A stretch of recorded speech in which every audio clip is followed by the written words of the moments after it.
Requesting connection. Established. Encrypted. We're live. The show you've been asking for. Advice, technology, and community. Linux first, all others second. This is Ask Noah.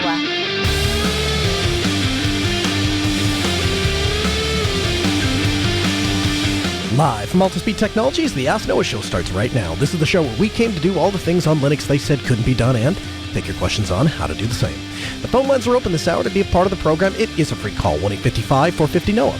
That's 1-855-450-6624, or send an email to live@asknoahshow.com.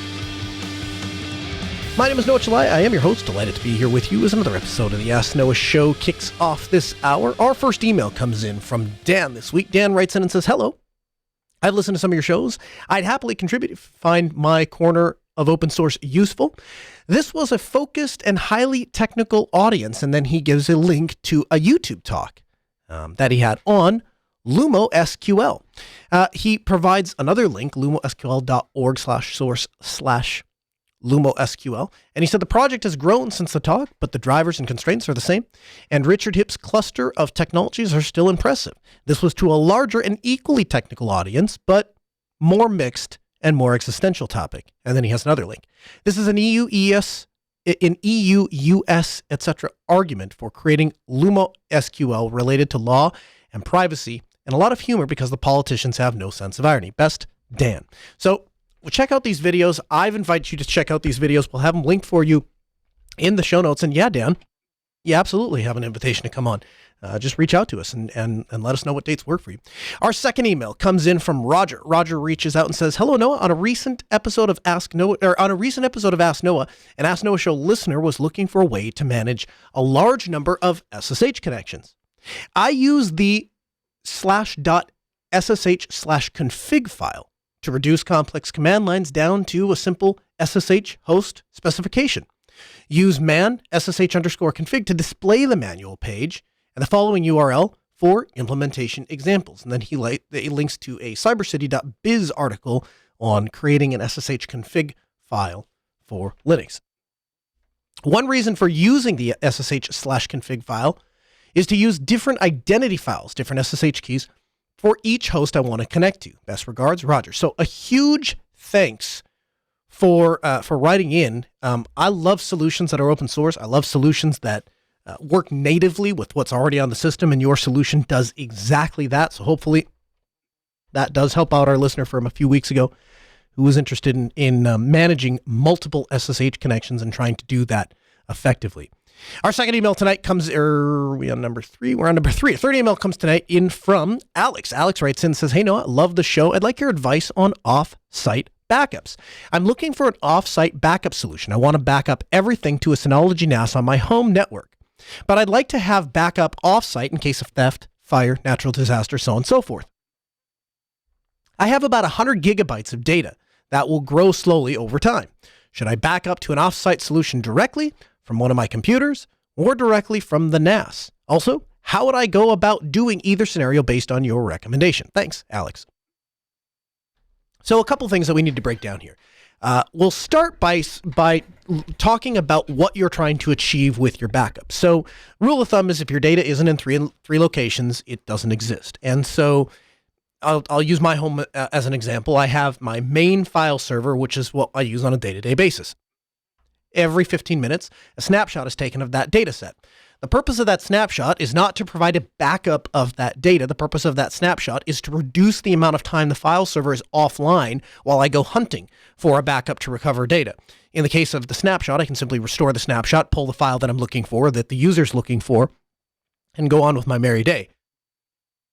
At the end of the night, at midnight, or somewhere thereafter, every night, my file server backs up to a backup server that's also in the house. Now, that is just a plain Jane Linux box, really. And I can't remember if I used LVM or ZFS, but it has a big collection of disks, JBOD, and it just dumps all of the data using rsync every night.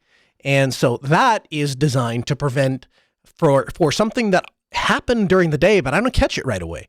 And I might not catch it until the next day. And so I've got 24 hours for that backup. And then, of course, the snapshots are continuing. So in the event that, 2 days passes, 3 days pass, we still keep those snapshots for 30 days. But if the file server totally goes over or starts on fire, or my basement floods or starts on fire, there's a secondary server in the house that's close to an exit. And the whole idea there is that the data is safe there in a second location. But of course, again, not in 3 locations, doesn't exist at all. So we have yet a third. Now, the third is kind of where I think your solution probably comes in. The reason I say that, if I was only going to have 2 servers and I was only going to have 1 backup, I certainly wouldn't store them both in the house, because in the event of a fire, natural disaster, or theft, who's to say they won't steal both of the servers, or both won't get caught in the fire, or both won't get caught in the natural disaster? So you'd want to have an a totally offsite backup. However, there's 2 ways you can go about getting data there. Now, the way that I choose to do it is a little bit more cumbersome, but there's a reason for that. And the way that I do it is this. I have a small little Pelican case. Inside of the Pelican case is a disk array. And the disk array is connected to an enclosure that has an eSATA port on it. And so the backup enclosure gets connected to the backup server at the house. And once a month or twice a month, depending on how much data is being ingested, I run a third backup, and it dumps it to all of those, that external drive bay. Now, the advantage of doing it that way is a couplefold. First of all, it's that third backup is not connected to power. So it removes, it reduces the likelihood of electrical damage or getting hit by a lightning strike or those kinds of things. It reduces the likelihood that somebody's going to crawl in there and corrupt something, and so on and so forth. It's a completely totally cold storage copy of the data. And then, because I'm super anal retentive, once a year, that data gets published into what I just call an archive, which is basically that year's dump of all of the data that we've accumulated from that year. And it writes that out, and if it's small enough, I'll try and store them on optical discs. There are particular Blu-ray optical discs. I've talked about them before in the show, but I'll put a link in this week's show notes as well. They're specifically designed for archiving, and that is where I put critical stuff throughout the year that I just cannot lose no matter what. Burn 2 copies of those. One goes in one location, one goes into another. And that's how I deal with backing up my data. And that's how I can rest fairly sure that there's not going to come a point in time where I'm going to go looking for a file and can't recover it from one of my, well, really 4 or 5 places, but really 3 main places that don't involve hunting for hundreds and hundreds of disks. At client locations, we do it a slightly different way. The cold backup is great because, like I say, it does reduce a lot of the threat vector from damage. The problem is it's a manual process. It requires me to get in my car, drive all the way over to the place where I keep my data, and pick up that case, drive it all the way back to my house, plug the thing in, run the scripts, to back up all the data, verify that it's all there, put it back in the box, and then drive it all the way back, right? Additionally, and I've thought about this, moving, from doing it, taking the backup server and condensing that down into a small enough unit and bringing it out to the offsite location and backing up there, that might be a more practical way to do it, because then there's nothing that can take me out in one location. All 3 backups, other than the archive disks, all reside at my house at least once a month, twice a month. Only for a few hours, but could be enough, right? So if I wanted to eliminate that entirely, then I would probably go to just moving the server back and forth. The other way to do it is the way we set it up for clients. We do it over the internet. And so we do the initial backup by taking their backup server and plugging them both in on the same network, run the backup. Now it's complete. Now we take the backup server, put it wherever we want. Sometimes it's in the data center. Sometimes it's in our office. Sometimes it's in their second office. Sometimes it's in the owner's home. And then it just runs a rsync and it does a delta every night. And so whatever has changed throughout the day, which in most office environments is just a lot of Word documents and Excel documents and pictures and a couple little files that they downloaded off the internet, nothing major, it just moves across the internet. On larger clients where they have very large data sets or they work with things like production, we use ZFS send and receive to be able to send those resources back and forth and allow them to do that, because obviously when you start getting into very large files, it's not that you can't send a 100 gigabyte file across the internet. It's just that you have to plan for the next 1 or 2 days for that thing to transfer, depending on the internet speed. Because if you don't, and you don't throttle for it, and you don't plan for it, and you've essentially created your own denial of service. So those are kind of the ways, Alex, that I would approach an offsite backup solution. Again, it kind of depends a little bit on on how much data, like you say, if it's growing slowly over time and you're more comfortable just setting up a box across the internet, have it VPN back home, and then, once a night, just have your data synced to it. That's not a bad way to go. The other thing I would tell you is this. If there's any data that is so sensitive for you that you just could not afford for it to get out in the wild, if it just cannot get onto the internet, if it's so sensitive to you, then I go back to my cold shelf solution. Plug a drive in or plug a collection of drives in and do it that way, not connected to the internet, and store those drives not connected to the internet, that kind of thing. If it's not uber critical thing, it's not, massive corporate secrets, something gets leaked or something bad happens and your whole company goes over, it's nothing like that, then you can start to look at doing things like doing it over the internet, especially with OpenVPN or even WireGuard. Again, 1-855-450-NOAH. It's 855-450-6624. The email, live@asknoahshow.com. If you're not going to handle the solution yourself, let's say, for example, you said, I want a cloud-based solution. I don't want to do it on my own machine. For some reason, that's what you wanted to do. There are two services I would look at. First is I would look at Tarsnap, tarsnap.com. Tarsnap is backup for the truly paranoid. Now, one of the things I really like about Tarsnap is they're brain dead simple in pricing. It is literally 25 cents per gigabyte per month, period, end of story.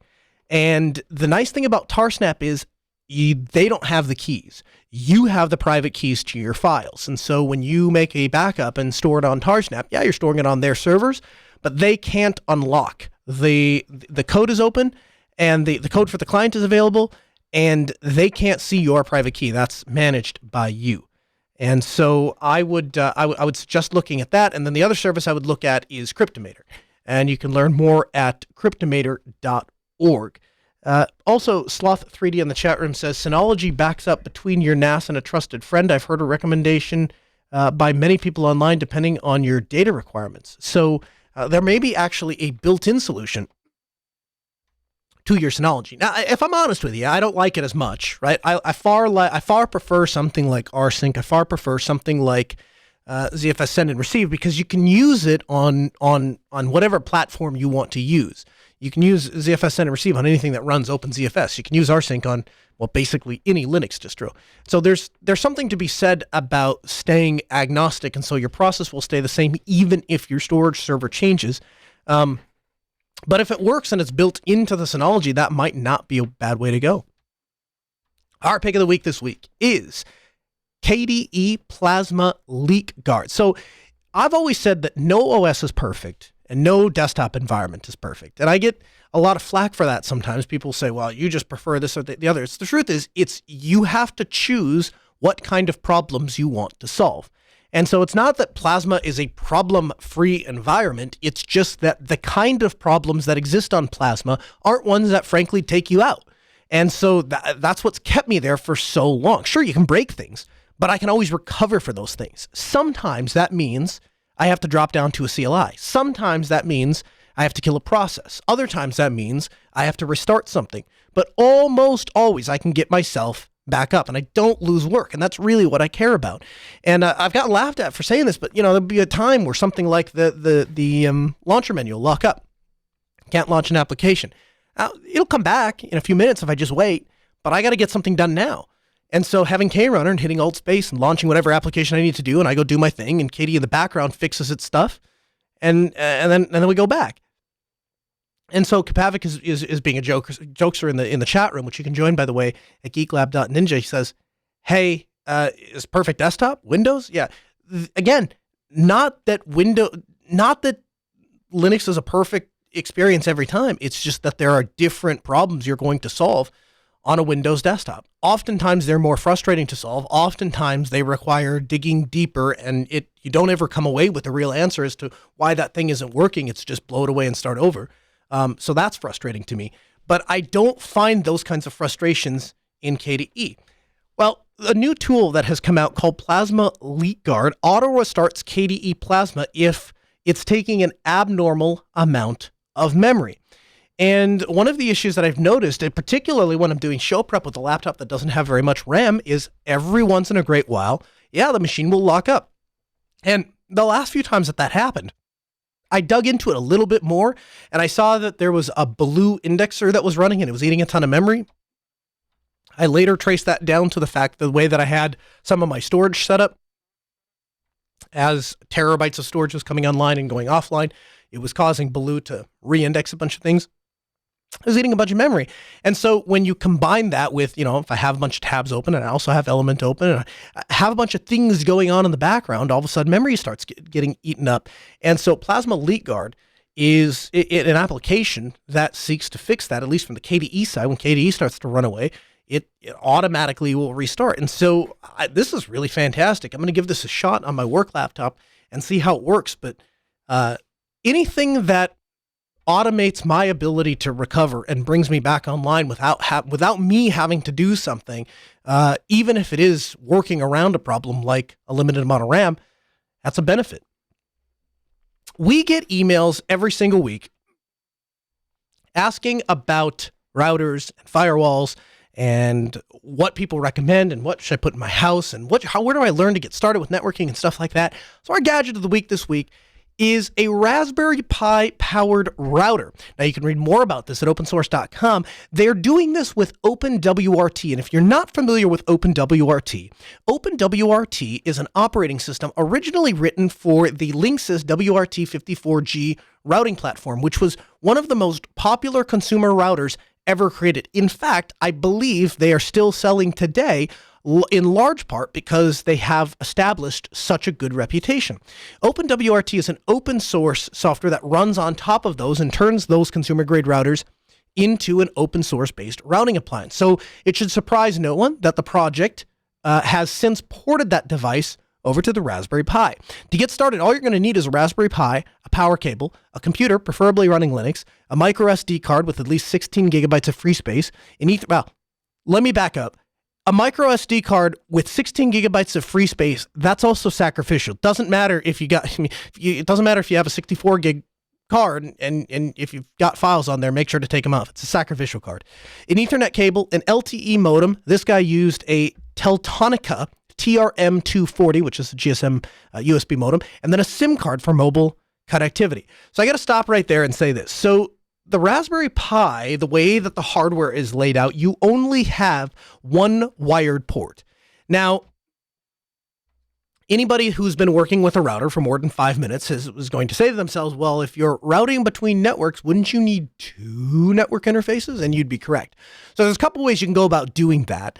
The first way is that you can use actually the Wi-Fi as one of the interfaces. And so you can connect your Wi-Fi to your LAN and use that to feed your LAN. And then you can use the wired jack for your WAN connection. Or you could reverse it and you could use your Wi-Fi connection to connect to a internet source. Of course, if you're going through another router and access point, then you're going to be double natted. So that's going to break some UPnP stuff. So be aware of that. But assuming, for example, you connected an access point to a router or to a cable modem, and we're getting a public IP address off of it, you could, in theory, connect the Raspberry Pi to do it that way. Probably the best way to do it if you're wanting to get started in playing with this is using a USB to Ethernet adapter, and that will give you a second wired Ethernet jack that you can use. Now, the article from opensource.com, which we'll have linked for you in the show notes at podcast.asknoahshow.com, is actually doing it a slightly different way. They are utilizing this Teltonika TRM240 LTE modem, and that's how they're bringing their WAN connection into this OpenWRT-based Raspberry Pi router. So download the OpenWRT software for Raspberry Pi, write it to a flash card, or an SD card, stick it into the Raspberry Pi, turn it on. What's going to happen is the Raspberry Pi is going to boot up. It's going to boot OpenWRT, and it's by default going to have an IP address of 192.168.1.1. Click login because there's no default username and password when it's just set up, and it'll give you a list of packages to install. You're going to want to go to mobile interfaces and set up the interface. If you're going to use it as a wired connection, set it up that way. If you're going to do the Wi-Fi, set it up that way. If you are going to purchase an LTE modem, set it up that way. And once you have that set up, if you're doing something like a USB-based Ethernet adapter, or if you're using the LTE modem, both of those free up that Wi-Fi card to be used as something else. And so then you could potentially set that Wi-Fi up to be used as an access point. And this and that's beneficial. So then you'd have one contained unit that takes a cellular internet connection and allows you to connect to it. OpenWRT supports a large number of mobile modems, and you can configure the mobile interface for any of them with Mode Manager, which is a universal tool to manage modems. So again, the project is the Raspberry Pi router. We'll have a link for you in the show notes at podcast.asknoahshow.com, link provided by opensource.com, and a huge thanks. This is a cool project, and it's a great way if you want to get started with networking and learning about firewalls and so on and so forth. This is a great way to get started and play with something that you can put together for just a few bucks. In the news this week, SigStore. This is exciting. The Linux Foundation is starting an open source signing tool that will help software supply chains. So a quick recap, if you're not familiar, a few months ago, we covered this on Ask Noah. We talked about the SolarWinds hack and what happened with that hack. And the thing that is so terrifying is that the attackers were able to get a hold of the private keys. And so the software that was being installed, malicious software that was being installed on customers' computer, mimicked the real software, looked like the real deal. If you went to verify that the software was actually signed by that organization, it was. And that's what made that attack so insidious, and how it was so unpreventable. When somebody actually has your signing keys, it's almost impossible to stop them from committing malicious acts and doing it with your technology. And so the Linux Foundation is out to try to make this more manageable for developers, to make it more manageable for people on the other end, because a lot of people, they don't understand how signatures work. They don't understand how signing works. They don't understand where they're even supposed to look to understand if software is valid, not valid, those kinds of things. And this seeks to fix all of that. Now, the technology behind this new signing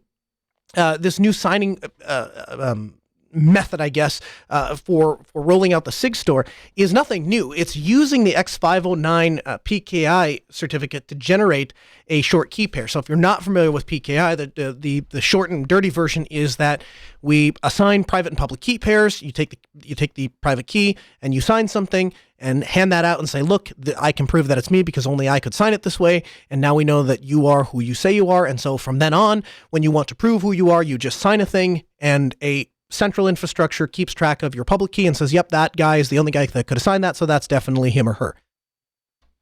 That's what they're doing, and they're combining that with a blockchain-like way of signing software so that, as they put it, when the SigStore public key infrastructure turns a certificate when a successful OpenID connection is made, it's at that point that the certificate is sent to the transparency log, which introduces a trust root tied to the user's OpenID account. Once signing is complete, the keys are discarded, eliminating the need for key management, rotation, or revocation. And so once you've proved one time who you are and that you can sign things, and we have uploaded that or managed that into a blockchain that anybody can reference, then we can discard with the rest of the rest of the PKI stuff. So this is a really cool tool, and it's what's interesting to me is that organizations like the Linux Foundation, while we don't hear about them for the day-to-day fun stuff, right? They're not the organization that's gonna come out with or help and support the next release of Pipewire, for say. But the larger big picture things that Linux needs to be focusing on, because so much of the world runs on Linux. Amazon runs on Linux and Microsoft runs on Linux, and they have needs when you're running Linux at that scale or running servers at that scale. And there are problems that crop up in the open source ecosystem that, frankly, were just not really thought of with the scale that open source is getting to. And so that's how you wind up with things like a massive SSL flaw that everybody overlooked, even though everybody's using OpenSSL. You need an organization that's trying to push the needle forward and trying to push the envelope to make progress. And that's exactly what the Linux Foundation is doing here with their SigStore. And the ability to streamline the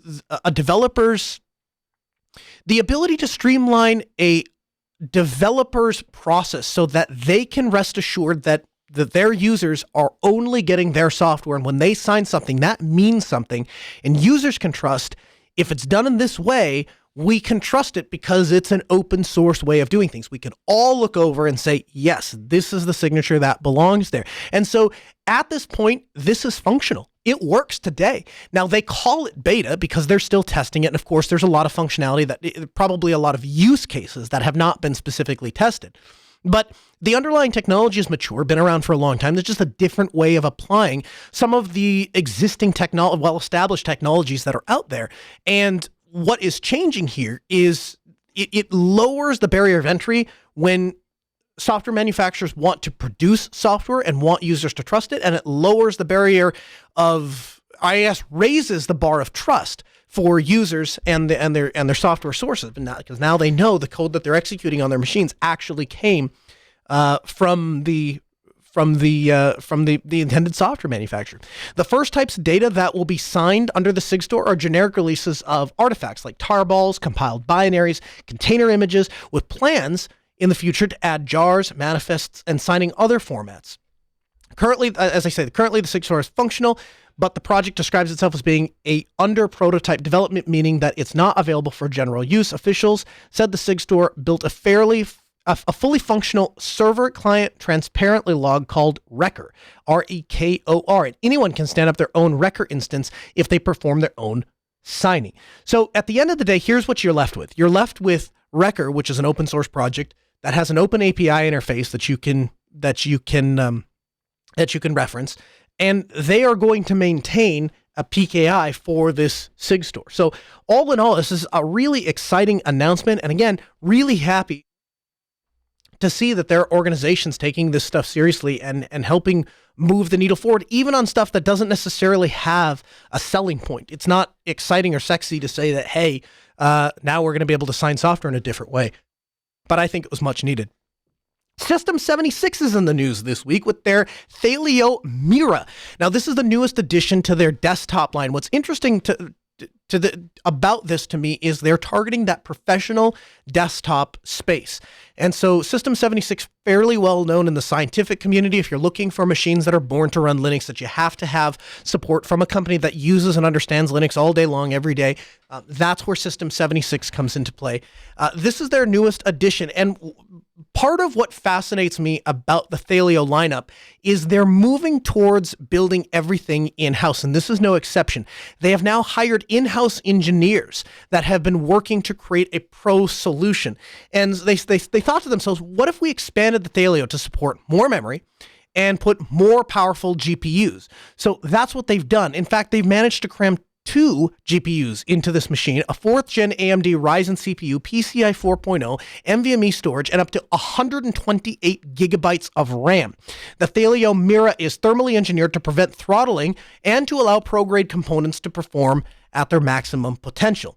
To account for the accumulated heat generated by these components, they've taken advantage of the jet streams to cool air through the bottom of the chassis and expunge hot air through a CPU duct. Meanwhile, liquid in the copper pipes absorbs the heat from the CPU, carries it to the heatsink as a gas, where it's then cooled back into a liquid. Their in-house meteorologists predict sunny days and strong winds, resulting in the perfect temperate day for your system. Aside from a really cute marketing strategy that went around this thing, this is a really impressive machine. I think the thing that is most impressive to me, though, is that this is built inside the United States. Quote, Thelio Mira was born from a single sheet of aluminum that's been cut, bent, powder-coated, dipped in the soothing acid, all at our manufacturing facility in Denver. The chassis is then etched with an elegant design and topped off with a veneer of real wood, adding character to your office. Handcrafted computers in-house means better support for you. Our team of real humans is here to ensure that you enjoy the best product experience possible. And I couldn't say it any better, so I'll just read it verbatim. They are hand-building computers here inside of the United States by Americans and then selling them across the anywhere. I'm sure they ship them anywhere, but they're built right here.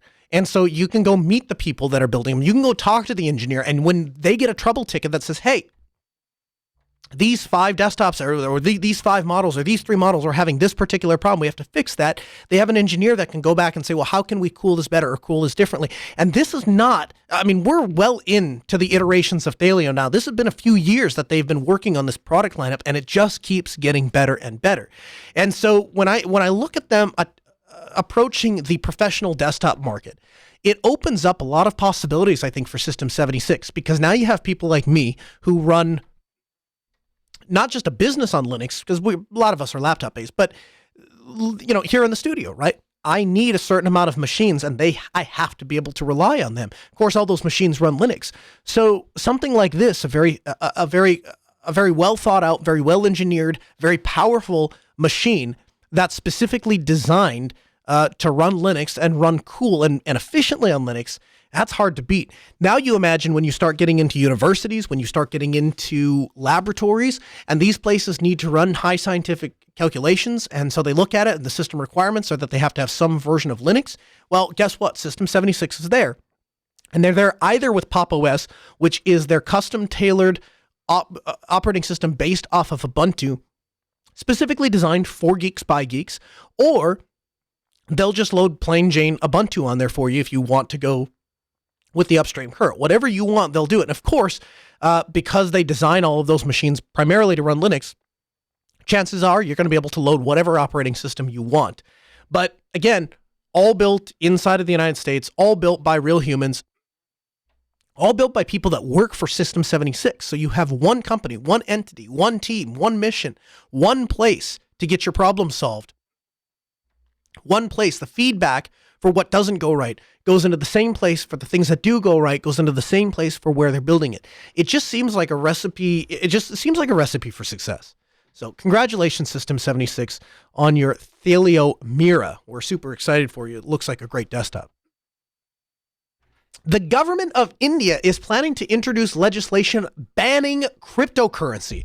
This comes to us from Reuters. The law would impose fines on anyone who trades, mines, or even holds cryptocurrency. The government has a comfortable majority in parliament, giving the proposal a good shot at becoming law. This would make India one of the most cryptocurrency hostile jurisdictions in the world. So to put this into perspective for you a little bit, China imposed a number of restrictions on trading and mining cryptocurrency, but they haven't flat out banned owning of cryptocurrency. Governments aren't sure how to respond to this, right? Because when it first started, they didn't want to lend any legitimacy to cryptocurrency at all. If it was something you're doing, it's just that online thing that you're doing, and it's really no different than Second Life, whatever the Lindens or whatever the thing was, right? It's a pretend currency. It doesn't mean anything, and so that set the precedent, right? Once they took that stance, now all of a sudden they kind of blocked themselves from being able to do any real serious legislation or really being able to respond to this currency, which is what it is, as it's continued to evolve. But India is taking a drastic measure. And of course, this comes because Bitcoin is now surpassing $60,000. It's just gone insane. And so part of that is, I think that there is a lot of concern over the stability of other currencies. And so people are buying in. I'll remind every time I talk about cryptocurrency, I feel the need to say this. I'll say it again. You shouldn't invest in cryptocurrency. It's not a good investment. It doesn't have a great track record of a history of returns. It's very volatile. If you want to play with it because it's a fun technology to experience and play with, by all means do so. I sure do. But it's not a good investment. And so India is taking that, I guess, I would say one step too far. As Bitcoin's price rose above $60,000 for the first time over the double weekend, India is concerned that their citizens are going to make some bad cryptocurrency bets. They're concerned that people are going to look over and be like, hey, a bunch of money over there. If we just invest money, we're going to make a lot. And then they're going to lose all of their money, or at least that's the official reason. It stands to reason that a country would be very concerned that their wealth would be, that an individual's wealth could be tied up outside of the control of any particular government or any particular collection of governments, which I think is what is so terrifying. Now, I'm not sure if Bitcoin is going to be the thing that wins. I kind of suspect that it won't, because it has so much adoption so fast and people are so overboard. Like when it gets to 60 grand, the transaction fees are just so high that it just becomes difficult to use practically unless you're dealing with fractions and fractions and fractions and fractions and fractions. And there is a limit to how far you can subdivide. So I'm not sure if it'll be Bitcoin, but stuff like this, when I see an entire government say, you know what, we're just going to ban cryptocurrency and go back to regular currency that we control, that tells me that the open source community and the technology community is doing something right, because it's making the wrong kind of people very nervous. KDE Elisa grows up. Elisa is now a full mobile interface, making it a first-class citizen on Plasma Mobile and Android. If you're not familiar with Elisa, it is a music player, specifically a music player written for KDE. Now, a ton of the code is shared, and thanks to KDE's Kirigami user interface toolkit, we now have this tool, or this music player, available on all forms of Plasma, to include Plasma Mobile. They've also enhanced Elisa's ability to play AAC files, so that becomes an option. Now, people write into the show all the time, and I've even had a few clients who have either asked us during consultations or called or written in or whatever, and they say, when can we move over to some sort of open source platform, some sort of open source mobile platform? And this is just my opinion. There is no mobile operating system today that is ready to take on Android and iOS as a daily driver. Period. End of story.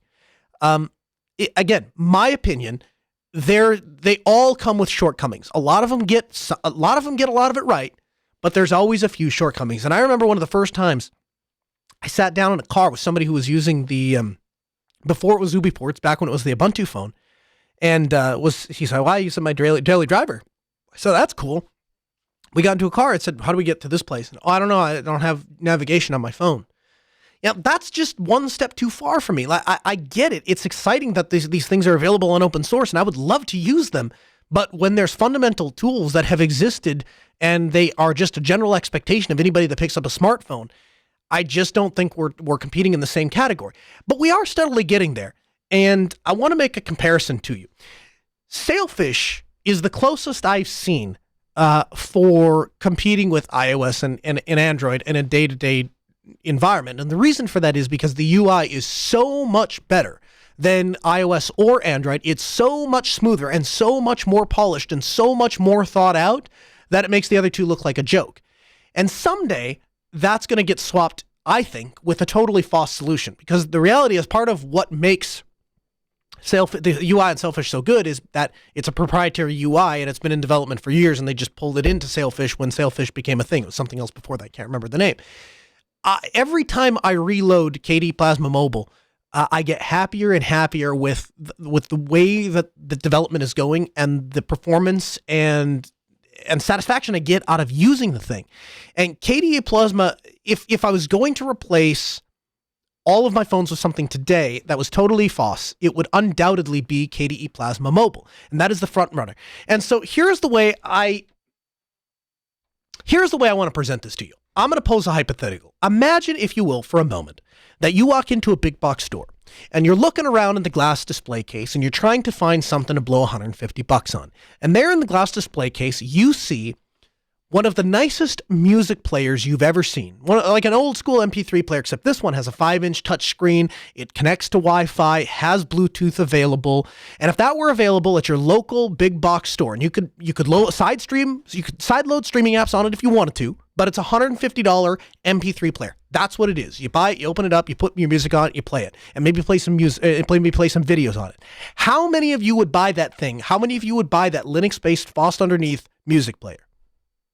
Let me ask you a different question. How many of you would go buy a mobile encryption pad if that was a thing? You walk in the glass display case, the big box store, it says mobile encryption pad. Communicate securely, journal securely, note take securely, take pictures, documents, whatever. You own your data. Whatever your day calls for, this is the encrypted device that you control the software, you control where the data goes. How many of you would buy that device for $150? Because let me tell you something.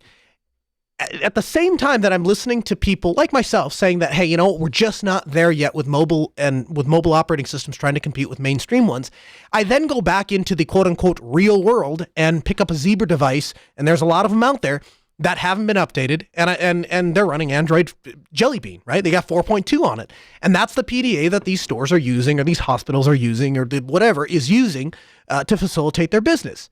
The experience on my Pine phone today is better than those Zebras that are running that outdated version of Android. And not that that's Zebra's fault, right? I'm sure they make an updated version. Companies just don't do that. They pick up the smart thing, whatever it is they're using, and then they just use it over and over and over and over and over again. And when I look at the experience that you have and how fast we're able to iterate on something like the Pine phone, again, the experience of that is better today than the proprietary solution of 4 or 5 years ago. So I can only imagine where the experience on Pine phone is going to be 4 or 5 years from today. Now, this article, which I'll have linked for you in the show notes at podcast.asknoahshow.com, has a bunch of bug fixes for Kate, the text view, the text editor console, the terminal app, GwenView, the image viewer, Spectacle, the screenshot utility. There's been a ton of things that have come down in Plasma, and all of them are exciting. You should check all of them out. The thing that sticks out to me, though, is we continue to march down this path very slowly, but very steadily, that there comes a music player. It's not just available for Linux anymore. Now it's available for Linux and it's available for Plasma Mobile. By the way, because it's easy to do so, it's also available on Android. And that kind of triple bang approach where somebody focuses on just a music player, but it's a really good music player. And then that becomes available. And now you could go get a device and theoretically use that as a dedicated music box. I get to a point where I say, that's where I can start to see where that auxiliary device would come in and where that could be beneficial, where somebody would want to do that and where that would be helpful to someone. And so I don't know what your specific use case is, right? You're a system administrator. And so then it's, what if I could give you a mobile terminal device that has, it works with your YubiKey, it works with SSH, it works with whatever program that you're used to setting up, and you can pair it with this Bluetooth keyboard or Bluetooth mouse or USB keyboard and mouse or plug it into a Type-C dock, whatever your dream scenario is for using this auxiliary device. That experience basically exists today. It's not perfected today. We're almost there, but that experience exists today. And so that's the kind of stuff I get. I just look at it and I'm like, I'm super excited about it. Particularly in light of our next story. And this is from ARS Technica. The company Sky Global has been dealt a blow. A federal grand jury today returned an indictment against the chief executive officer and associate of the Canada-based firm Sky Global on charges that they knowingly and intentionally participated in a criminal enterprise that facilitated the transitional importation, distribution, and narcotics through the sale and service of encrypted communication devices. So condense that all down. The TLDR is that the CEO of a company got arrested because he made devices that allowed drug cartels to move drugs illegally. Jean-Francis EAP, Sky Global's chief executive officer, and Thomas Herdman, a former high-level distributor of Sky Global devices, are charged with conspiracy to violate the Federal Racketeering, Influence, and Corrupt Organizations Act, also known as RICO. The warrants were issued for their arrest today. The indictment alleges that Sky Global installs sophisticated encryption software on iPhone, Google Pixel, BlackBerry, and Nokia handsets. Sky Global device users communicate with each other in a closed network, and Sky Global routes these communications through encrypted servers located in Canada and France. There are at least 70,000 Sky Global devices in use worldwide, including the United States. This indictment alleges that for more than a decade, Sky Global has generated hundreds of millions of dollars in profit by facilitating the criminal activity of transitional criminal organizations and protecting these organizations from law enforcement. So I'm going to stop right here and say that anybody who intentionally tries to assist somebody in hurting somebody else or harming someone else or breaking the law, that's wrong, and you shouldn't do that. So now that we've gotten that out of the way, if you go into business to make a device because you want people to follow a legal process if and when they want to tap somebody else's communication, that shouldn't be illegal, and nobody should be persecuted from that. Now, I dug into Sky Global a little bit deeper, and it does appear that this guy kind of knew what was happening. Oh, there's no conclusive evidence of it, but it's based on the way that they wrote their marketing material and some of the other statements that came up from the federal investigators. There is strong information to suggest that they were probably a little bit more aware that people were doing bad things with their product, and they shouldn't get a lot of slack for that. But if you back it up to just basic principles, right? I run linuxdelta.com. And I invite you to sign up for an account and have encrypted communication. Now, don't do anything illegal with it, please. Don't hurt anyone, please. But if you want to have a private conversation with one person and another, Element is a perfectly suited way to encrypt communication and send communication from one person to the other. And if you want to use Element for free and you don't have Element, then you can go sign up at linuxdelta.com. That should not make me responsible for anything that you do just because I said I value privacy and I want to provide that tool. In fact, that's entirely what Section 230 is about and why I get so upset every time this comes through Congress and somebody wants to repeal it. If Facebook isn't responsible for the messages that people send through Facebook, Twitter isn't responsible for the messages that people send through Twitter, I shouldn't be responsible for the things that people send through Linux Delta, and Sky Global shouldn't be responsible for the information that people send through their encrypted chat app. If you make a business around selling encrypted devices and private communication, certainly someone around the world is going to abuse that product or service, right? And those kind of services and those kind of products, I hope become more prevalent, not less prevalent. And I hope they become more prevalent, not because I want to see criminal enterprise succeed, but because I want to see privacy succeed. So they're going to move forward with this prosecution. I think they have an uphill battle. And I say that because they have to prove that EAP knowingly allowed drug trading and that they weren't protected under Section 230 of the Communications Decency Act. And the reality is that illegal activities occur on all sorts of apps, right? Section 230 provides liability today, Section 230 provides protection against liability of those companies. And so that applies to Twitter, that applies to Facebook.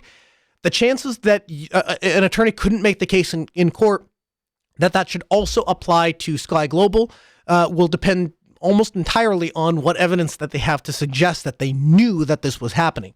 But I strongly suspect, having gone through the marketing materials myself, like I say, there's some things that are a little wishy-washy.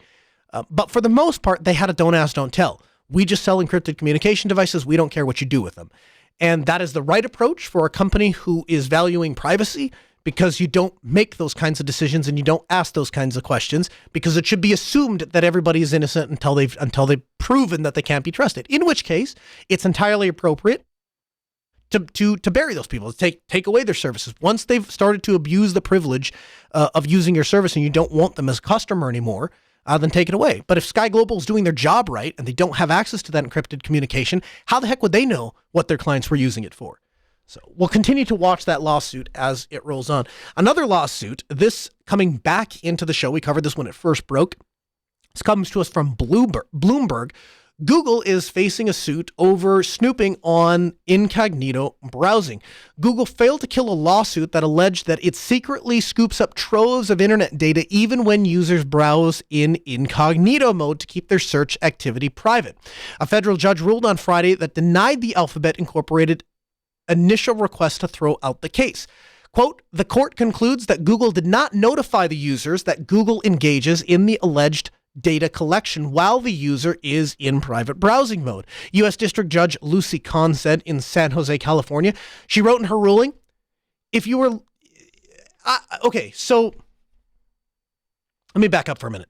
If you were looking for validation that Google hasn't become serious about privacy, because you'll remember it was last week, the week before, they said, oh, we're not going to use third-party cookies anymore, so we're not going to track users because we care about privacy now. If you were looking for validation that Google hasn't become as serious as we thought they were about privacy and that they're just rolling out dog and pony show, then this story does a remarkably good job of looking like validation that Google isn't really taking your privacy seriously. $5 billion, though, is enough to catch Google's attention. And this is something that Google is going to have to address sooner rather than later, because they are getting a bad reputation. They're getting a bad reputation in a way that they're not going to be able to undo the knot. People are starting to wake up to privacy. People partly wake up to privacy because we live in a society now that gets bent out of shape over whatever thing we decide to get bent out of shape for this week. But lately that thing is privacy. And so Apple is taking a hard stance on it. Facebook is, of course, fighting the hard stance that people are taking on it because Facebook. But Google has to pick what corner they're going to fight in. And, when stuff like this comes out, it shocks me to a certain extent that Google's answer isn't sorry about that. We'll not do that anymore. Here's here's whatever the payout is, and we won't do that anymore. We're sorry for doing that in the first place and make this thing go away. But they're not saying that. They're going to fight it. In fact, they're actively saying that they give you a warning when you go into Chrome and you launch an incognito mode, and it tells you now you can browse privately with other people who use this device won't see your activity. However, and then they say, it says Chrome won't save the following information, and then of course it lists all the things that's not going to be saved locally, but then it says your activity still might be visible to websites you visit, your employer or school, or your internet service provider. Basically and the thing that's hidden in there that I think is sketchy is websites you visit, your employer or school, or your internet service provider. The reason that they include those kinds of exceptions is because they invented the technology that scrapes and understands and identifies your browser and ads and whatever Google's marketing thing is. I can't think of AdSense. It tracks all of that. And so no matter what modes you turn on or no matter what you try to do, Google can figure out who you are and what you're doing and what your browsing habits are. And they can extract a certain amount of metadata off of that and they can still sell it. And so what a judge is saying is, hey, Google, when you set up a mode in your browser that says this is private and people can't get to it, that means that you have to actually respect that, and you can't, you still can't turn it. You still can't, you still can't look at that stuff. You still can't collect that data.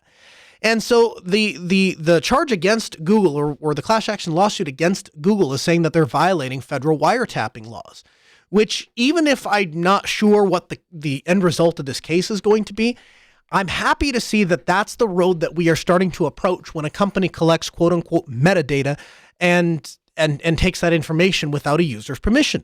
I'm not saying that Google shouldn't fund their service. Well, I don't think Google should fund their services based off of violating people's privacy. But if they're going to base their services or fund their services based off of violating other people's privacy, then the way to do that is to be upfront and honest with your users that this is what you're doing.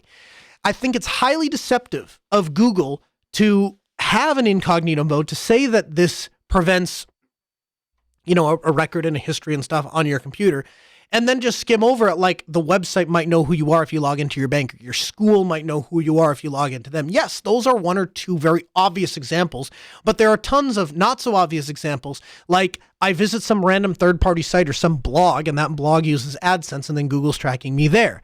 That's deceptive. I don't like doing business with deceptive companies because deceptive companies can't be trusted because they lie, and people who lie can't be trusted. That's how that works. Trust is hard to earn. And trust is really hard to earn when you're a multinational corporation. Trust is even harder to earn when you're a multinational corporation. You have a bad history of treating people's privacy well. And now all of a sudden, the world's most popular browser, a feature inside of it specifically designed to give you a little extra peace of mind and a little extra privacy, wasn't doing what it said it was doing, thanks to Google. So we'll continue to watch the story. We'll continue to watch it unfold. I have a feeling that this is going to be an interesting precedent, and if nothing else, it's going to get a lot of attention stirred up for a little bit around privacy. Blogs.gnome.org. This comes from Christian Schaller. The big ticket item, this is about Fedora Workstation 34. So I should set this up a little bit. I am looking to replace all of the machines in the studio. I'm looking to do kind of an overhaul, and we bought new machines, and I'm still looking on what operating system to load onto them. Looked at a couple different distros, and the one that I'm circling around right now is Fedora Workstation. And so this is a timely update on what Fedora Workstation 34 is going to look like. Quote, the big ticket item we wanted to close off was Wayland, because while Wayland has been in production ready for most of us for a while, there are still some use cases that it didn't cover, as well as Xorg. The biggest of this, of course, was the lack of accelerated X-Wayland support in the binary NVIDIA driver. Fixing that issue, of course, wasn't something that we could do ourselves, and so we've been working diligently with our friends at NVIDIA to help ensure that everything was in place for them to be able to enable that support in their driver. So I've been very happy to see that public reports confirming that NVIDIA will have accelerated 3D in the summer release of their driver. The other X-Wayland area that we put a lot of effort into is the work undertaken by Jonas Adal to get headless display support working with Wayland. This is a critical feature for people who, for instance, work on a desktop instance, but their servers are in the cloud, or who want a desktop that they can access through things like VNC or RDP for system administrative related tasks. And so they lay out exactly how they're going to do this and then round out talking a little bit about Pipewire and how they're hoping to get Pipewire fleshed out into Fedora 34. Pipewire, as most of you know, is the engine used to deal with handling video streams in a secure and shapeable way in Fedora Workstation. And so when you interact with webcams, when you do screencasting, when you make multiple screenshots, it's routed and handled by Pipewire. But in Fedora Workstation 34, they're aiming to also switch using Pipewire for audio, which will replace both Pulse Audio and Jack. They believe that Pipewire will be able to usher in a better Bluetooth support in Fedora than they had even with the great support that they had for audio codecs like LDAC. And then finally, Red Hat is getting into the automotive space. Now, they didn't share a lot of details, but said that one thing they can say is that Pipewire will be a core part of that, and thus they will soon be looking to hire more engineers to work on Pipewire. So if that's something of interest to you, then you want to get in contact with them as they do their job postings. So we'll have a link for you, all of that in the show notes, podcast.asknoahshow.com. A couple of announcements. Southeast Linuxfest this year will be virtual. As it turns out, the governor has not lifted the restriction of gatherings for more than 25 people in the state of North Carolina. And so, of course, that would put a major bummer on the hallway track. We can't have that, but Self will not be canceled. It will be virtual. It will be hosted again by yours truly. You can learn more by going to southeastlinuxfest.org. If you're interested in volunteering, we are taking, we need an email with your name, best contact information, and a skill set that you would want to volunteer. You can send those emails to volunteers@minddripmedia.com. That's volunteers with an S at minddripmedia.com. The conference will take place the weekend of June 10th through the 12th. That date may change, but 99% sure it's locked in. It will be virtual. You'll find it here. We'll continue to update as the month rolls on. This is the end of this episode. We'll be back next Tuesday, 6 p.m. Central. Record it live. AskNoahShow.com.